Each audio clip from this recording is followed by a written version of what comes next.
దక్షిణ కాశీగా పేరుగాంచిన శ్రీకాళహస్తీశ్వర స్వామి మహాశివరాత్రి బ్రహ్మోత్సవాల్లో వైభవంగా జరుగుతున్నాయి. రావణ, మయూర వాహనాలపై శ్రీకాళహస్తీశ్వర స్వామి, జ్ఞాన ప్రసూనాంబిక అమ్మవార్ల వాహన సేవ జరగగా భక్తులు పెద్ద సంఖ్యలో హాజరయ్యారు. ఓం నమః శివాయ నామస్మరణలు మిన్నంటాయి. ఖమ్మం జిల్లా పెనుబల్లి నీలాద్రీశ్వర స్వామివారిని మహాశివరాత్రి ఉత్సవాల వేళ అంతరాలయ స్వామివారిని దర్శించుకొని అభిషేకాలు జరుపుకునే ఏర్పాట్లు చేశారు అధికారులు.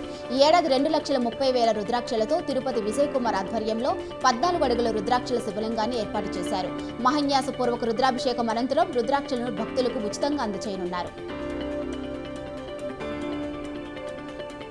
అన్నమయ్య జిల్లా రాయచోటి శ్రీ భద్రకాళి సమేత వీరభద్రస్వామి బ్రహ్మోత్సవాల్లో రెండో రోజు శ్రీ స్వామివారి కళ్యాణం కన్నుల పండుగగా జరిగింది. స్థానిక ఎమ్మెల్యే శ్రీకాంత్ రెడ్డి దంపతులు స్వామివారికి ముత్యాల తలంబ్రాలను సమర్పించారు.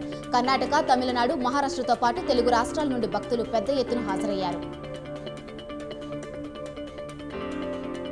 భద్రాచలం ఆలయ అభివృద్ధికి సమగ్ర ప్రణాళికలతో వస్తే ప్రభుత్వం నిధులు కేటాయిస్తుందన్నారు డిప్యూటీ సీఎం భట్టి విక్రమార్కమల్లు.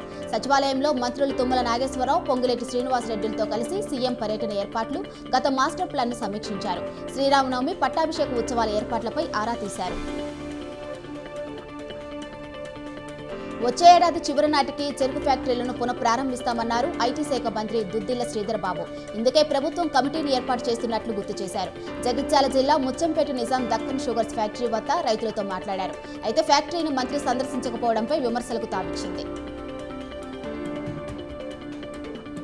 పశ్చిమ గోదావరి జిల్లా ఆకువీడు మండలం గుమ్మలూరు సర్పంచ్ కోట అనంతలక్ష్మి, వైసీపీ నేత కోట వెంకన్న వైసీపీకి రాజీనామా చేశారు. పార్టీలో తగిన గుర్తింపు లేదన్నారు. సొంత నిధులు వెచ్చించి గ్రామాభివృద్ధి చేసినా పార్టీ పరంగా అవమానాలు తప్పలేదన్నారు. పార్టీ నియోజకవర్గం ఇన్ఛార్జ్ పీవీఎల్ నరసింహరాజు తీరును తప్పుపట్టారు. అల్లూరు జిల్లా చింతూరు సంత మార్కెట్ను ఐటీడీఏ పీఓ కావూరు చైతన్య తనిఖీ చేశారు. మిర్చి అమ్మకాల తీరును పరిశీలించారు. గిట్టుబాటు ధరపై ఆరా తీశారు.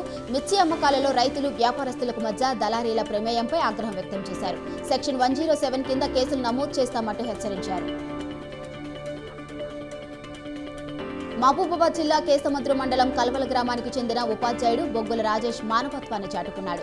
కుటుంబ పెద్దను కోల్పోయి 2 చిన్నారులతో జీవన పోరాటం చేస్తున్న కుటుంబానికి 3,18,000 రూపాయలు మొత్తాన్ని అందించాడు.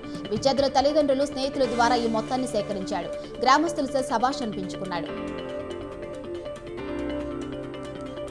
ఆదిలాబాద్ జిల్లా క్యాతనపల్లి మున్సిపాలిటీలో నారీ శక్తి వందన్ అభిమాయ కార్యక్రమం జరిగింది.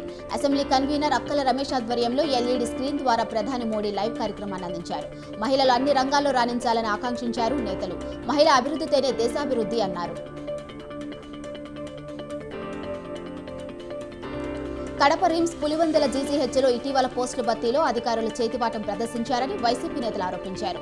ఈ మేరకు డిప్యూటీ సీఎం అంజద్ బాషా దృష్టికి తీసుకువెళ్లారు. మంత్రి ఆదేశం మేరకు విచారణ చేయనున్నట్లు అధికారులు పేర్కొన్నారు.